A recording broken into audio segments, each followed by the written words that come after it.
Have you ever wondered who decided what books to include in the Bible and which to leave out, and why? If so, this episode is for you. Welcome to Apostolic Life in the 21st Century, a podcast dedicated to helping modern-day believers live out the teachings of the first century church. This podcast is part of the teaching ministry of Dr. David K. Bernard. Dr. Bernard has dedicated his life to studying the Bible and helping believers apply its message to their daily lives. In Apostolic Life in the 21st Century, Dr. Bernard answers your questions about what the Bible teaches and how those teachings apply to everyday life. If you enjoy this podcast, we encourage you to check out Dr. David K. Bernard's books. Dr. Bernard has written more than 30 books on biblical theology and Christian living and leadership. Visit pentecostalpublishing.com and search David Bernard for a list of available titles. Enter promo code DKB10 at checkout to save 10% on your order. That's pentecostalpublishing.com, promo code DKB10 to save 10% at checkout. Thank you for joining us. Most of our audience members are going to know that the Bible includes 66 books, 39 in the Old Testament, 27 in the New Testament. However, we also are aware, or at least most people are, that these books that we include in our modern Bible are not the only books that were written by prophets and preachers during those periods of time that the Bible was being written. So we have other books like Enoch or the Gospel of Thomas or the Epistle of Barnabas, and there's many others that were composed at roughly the same time that our books of the Bible were. So the question is, who decided which books were going to be included in what we call the modern Bible and which to leave out, and why did they make those choices? That's a very good question. It goes to the fundamentals of our faith, because we believe the Bible is our authority for doctrine, for salvation, for Christian life and Christian ministry. I do discuss this question in great detail in my book, God's Infallible Word. This is the question of what's called the canon, C-A-N-O-N, or list of books that are accepted as Scripture. Theologically, we say the books accepted as Scripture are the books that are inspired by God. So we don't decide the canon. God decided the canon by deciding which books to inspire. But we're still left with a practical question: how do we know? So to summarize briefly, the Old Testament, the basis for our accepting them are as follows. First of all, we accept the books that ancient Israel accepted, because they were the people of God at that time to whom these books were given. So we accept the same books that Judaism from ancient times till today accepts as biblical.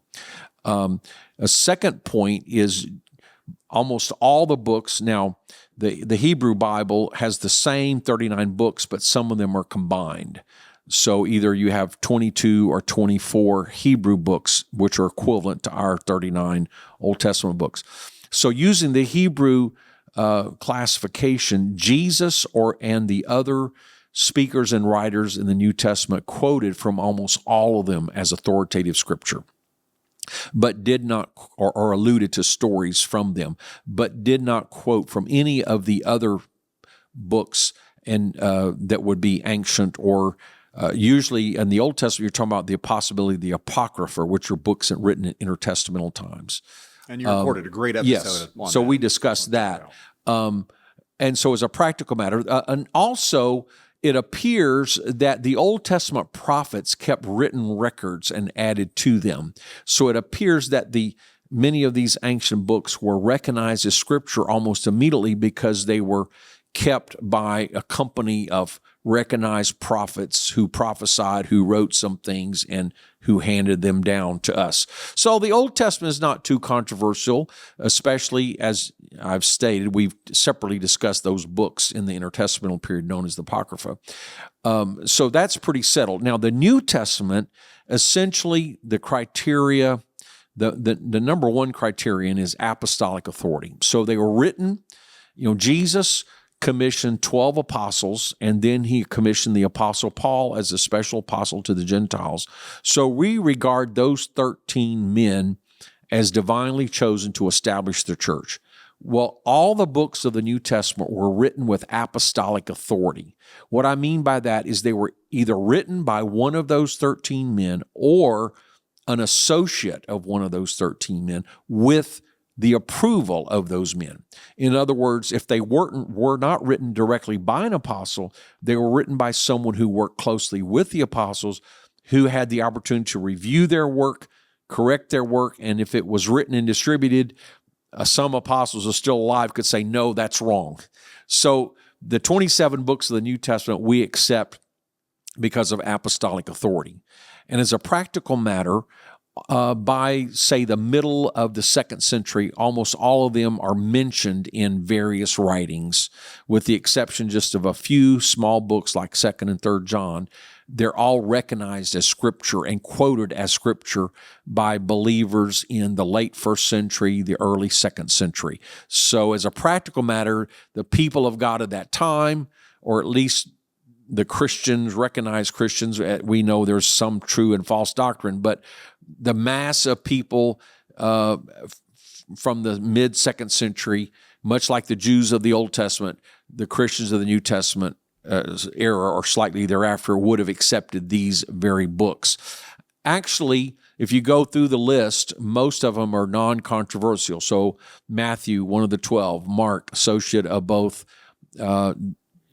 Paul and Peter, Luke, associate of Paul, John, one of the 12. So you go down the list, the 13 Pauline epistles. Of course, Acts, written by Luke, associate of Paul, and Luke, Acts, those two books represent 1/4 of the New Testament themselves. So you have the 13 Pauline epistles, epistles of Peter, epistles of John.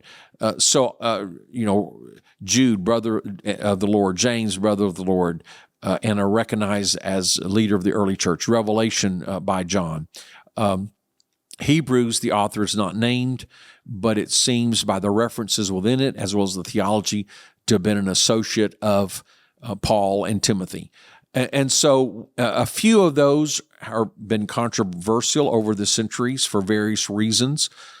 I think about 7 of them were disputed, but the vast majority, the Gospels, Acts, the Pauline epistles, 1 Peter, 1 John, were never disputed. So even if you took out the 7 that were disputed by some, you have all the doctrines of the New Testament pretty much there. And the remaining books that were disputed by some, the dispute is resolved in their favor by the criteria I've mentioned: apostolic authority, acceptance by the earliest Christians. And of course, we also look if a book doesn't match the doctrine that's of the accepted books, then it can't be valid. And so some of the other books you mentioned, they have doctrines in them that don't fit the rest of the New Testament. They're obviously wrong, like the Gospel of Thomas is obviously a Gnostic forgery. The Epistle of Barnabas is not written by the Barnabas of the Bible, written later, and it has some questionable things. So, you can easily go through the list. Enoch, there is a book that is supposed to be quoted from Enoch, or about Enoch, and Jude makes a reference to that, but it's very possible that both the book of Enoch and Jude are quoting or referring to the same authentic tradition from ancient times. And so what you have to understand is there's some rare mentions in the New Testament of a few Jewish traditions. First of all, that doesn't mean the whole book that would now have that tradition is considered authoritative. Also, it could mean, as I just alluded to, that this later book and the biblical book is going back to the same oral tradition as a matter of history. Just like in a sermon, I might quote Lincoln. That doesn't mean I'm thinking Lincoln's inspired by God, but I recognize that as a historical quote or a valid source. So without going into great detail, I think we can say the New Testament, apostolic authority, acceptance by the earliest Christians, and with really no dispute at all for the vast majority, and matching the rest of the New Testament that's already been clearly established. So I think we can have great confidence that the same God who inspired the writers to write also, through the historical process, kept his hand of preservation upon the Word and revealed what is the Word, so that Otherwise, you could say God's intentions were thwarted. If he inspired the books and yet they're lost or obscured and nobody can figure them out, well, wouldn't God's purpose be destroyed? So if we have enough confidence that God inspired the books, I think we can have confidence that God kept his hand upon the subsequent reception process so that we can have confidence that the books we have today are indeed the Word of God. Thank you for listening to this episode of Apostolic Life in the 21st Century. If you enjoy this podcast, please take a moment to give us a review on Apple Podcasts, Spotify, or your favorite podcast app. We also appreciate it when you share Apostolic Life in the 21st Century with a friend or family member. And make plans to join us again next time as we look at how the Bible applies to everyday life.